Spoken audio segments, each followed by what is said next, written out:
Beberapa dari kalian tentunya tidak asing dengan kata mentoring, di mana saat ini beberapa perusahaan besar sudah melakukan kegiatan mentoring yang ditujukan untuk para pekerjanya.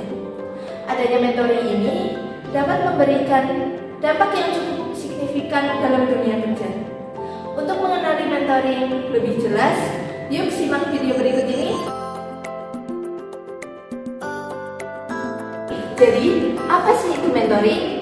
Mentoring adalah pembimbingan peningkatan kinerja melalui transfer pengetahuan, pengalaman, dan keterampilan oleh orang yang berpengalaman pada bidang yang sama. Atasan langsung selaku mentor diharapkan dapat menuntun, membimbing, memberikan tips dan saran sehingga dapat mempercepat proses belajar pegawai atau peserta mentoring dan menghindari pegawai dari membuat kesalahan yang biasa terjadi. Sebagai mentor, atasan langsung harus bisa menjadi contoh teladan atau role model sebagai panutan bagi para bawahannya. Fokus dari mentoring adalah pengembangan diri dan karir.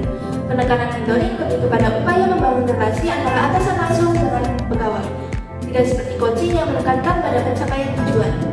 Mentoring juga dimaknai sebagai hubungan kerjasama saling menguntungkan antara dua orang yang menggali kesempatan pembelajaran berdasarkan dukungan, kritik yang membangun, penghargaan, dan motivasi untuk saling berbagi. Apa sih tujuan dari mentoring itu?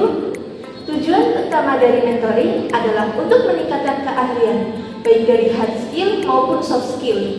Oleh karena itu, mulai sekarang, cobalah untuk tidak malas mengikuti mentoring ya. Tugas mentor beberapa di antaranya yaitu yang pertama, memberi contoh teladan kepada pegawai dalam menerapkan nilai-nilai budaya kerja organisasi berorientasi pada pelayanan publik. Yang kedua yaitu memotivasi pegawai untuk selalu mengembangkan kepribadian dan karakternya secara berkesinambungan sebagai bekal kepemimpinan. Yang ketiga yaitu memberi tips dan saran berdasarkan contoh praktek keberhasilan dari pengalaman dan rekam jejak.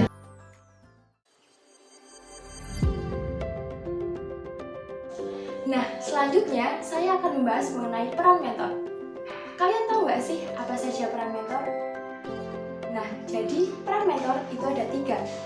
Yang pertama sebagai advisor, yang kedua sebagai konsultan, dan yang ketiga sebagai konselor. Apa sih bedanya dari ketiga itu? Nah, mari kita kupas satu persatu. Peran mentor yang pertama yaitu sebagai advisor. Jadi, peran mentor sebagai advisor yaitu memberikan saran profesional dan nasihat kepada mentee atau orang yang dibimbingnya mengenai sikap, perilaku, karakter sesuai dengan pekerjaan di bidangnya. Peran yang kedua yaitu sebagai konsultan, yaitu memberikan masukan dan pertimbangan kepada mentee mengenai pengalaman pekerjaan sesuai dengan bidangnya. Dan yang ketiga, peran mentor sebagai konselor. Nah, jadi di sini peran mentor sebagai konselor adalah memberikan arahan dan bimbingan kepada mentee mengenai keterampilan sosial, sikap, perilaku, karakter yang berhubungan dengan pekerjaan untuk menjadi kader pemimpin di masa depan. Nah, jadi kalian sudah tahu kan apa bedanya dari ketiga peran mentor tersebut? Nah, jadi diingat baik-baik ya, peran mentor itu ada 3, sebagai advisor, sebagai konsultan, dan sebagai konselor. Nah, setelah itu, kalian masih bingung nggak sih bagaimana cara kita memulai mentoring? Kira-kira seperti apa ya? Kalian masih bingung? Yuk simak penjelasan berikutnya. Nah, jadi bagaimana sih kita memulai kegiatan mentoring itu? Tentunya pada kegiatan mentoring pasti ada tahapan dan langkah-langkahnya. Nah, pada kegiatan mentoring ini ada 4 tahap. Untuk tahap yang pertama yaitu tahap persiapan. Tahap yang kedua yaitu tahap negosiasi. Tahap ketiga tahap kemungkinan, dan tahap yang terakhir yaitu tahap penutupan. Untuk tahap yang pertama yaitu tahap persiapan. Seperti pada kalimatnya, tahap persiapan. Maka pada tahap ini, seorang mentor mempersiapkan diri untuk melakukan kegiatan mentoring. Hal-hal apa saja nih yang dipersiapkan? Contohnya, salah satunya yaitu mengenai materi pembelajaran untuk kegiatan mentoring. Hal lain yang dipersiapkan yaitu tentang tujuan tujuan kegiatan mentoring ini sendiri. Dan bagaimana sih cara menjalin hubungan antara mentor dan mentee agar kegiatan mentoring itu berjalan dengan baik? Untuk tahap yang kedua, yaitu tahap negosiasi. Pada tahap ini, seorang mentor dan mentee itu ada suatu hubungan atau percakapan untuk bagaimana ya baiknya melakukan kegiatan mentoring itu. Jadi tepatnya kapan ya bagusnya kita melakukan kegiatan mentoring. Jadi intinya pada tahap negosiasi ini adanya dialog atau percakapan atau diskusi antara mentor dan mentee. Untuk tahap yang ketiga, yaitu tahap kemungkinan.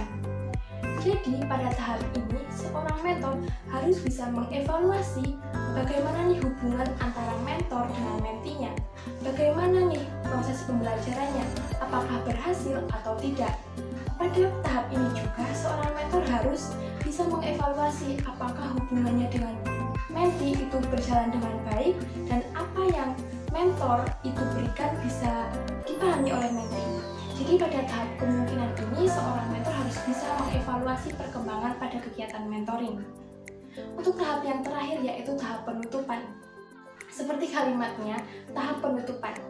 Intinya pada tahap penutupan ini yaitu seorang mentor berhasil untuk mencapai tujuan kegiatan mentoringnya. Pada tahap ini juga seorang mentor itu bisa berhasil menjalin hubungan baik antara mentor dan mentee-nya. Nah, jadi itulah tahap-tahapan memulai kegiatan mentoring. Nah, selanjutnya kegiatan apa atau tindakan-tindakan apa nih yang kita perlukan untuk kegiatan mentoring? Kalian penasaran? Yuk simak di penjelasan berikutnya.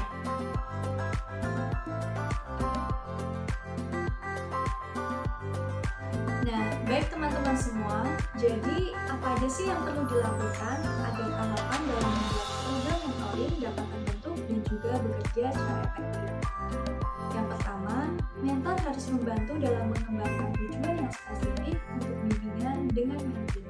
Kemudian yang kedua, buat perjanjian antara mentor dan juga jajaran manajer mengenai waktu dan durasi sesi mentoring.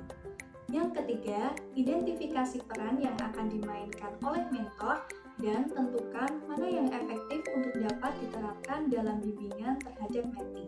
Kemudian yang keempat, mentor dapat menjadi pelatih, motivator, pembimbing, konselor, teladan, dan jejaring. Kemudian yang kelima, atur waktu pertemuan khusus dan disiplin terhadap jadwal mentoring yang telah ditetapkan. Yang keenam, pastikan dalam setiap pertemuan mentoring terdapat tujuan yang jelas, dicatat, dan dijadikan sebagai sesi motivasi untuk mentor dan juga mentee. Nah, setelah kita mengetahui cukup banyak mengenai program mentoring, lalu apa sih manfaat dari program mentoring? Manfaat dari program mentoring tentu yang pertama akan membantu melatih karyawan baru. Yang kedua, akan dapat membangun jiwa kepemimpinan, interpersonal, dan juga pengembangan keterampilan baik dari karyawan baru maupun karyawan senior. Yang ketiga, akan dapat membantu karyawan terhubung dengan rekan kerjanya, yang mana akan memungkinkan mereka lebih bersedia dalam mengutarakan pikiran, mengkomunikasikan ide mereka. Yang keempat, berkontribusi dalam budaya kantor yang dinamis, kemudian membangun loyalitas karyawan dan juga membangun semangat dalam tim.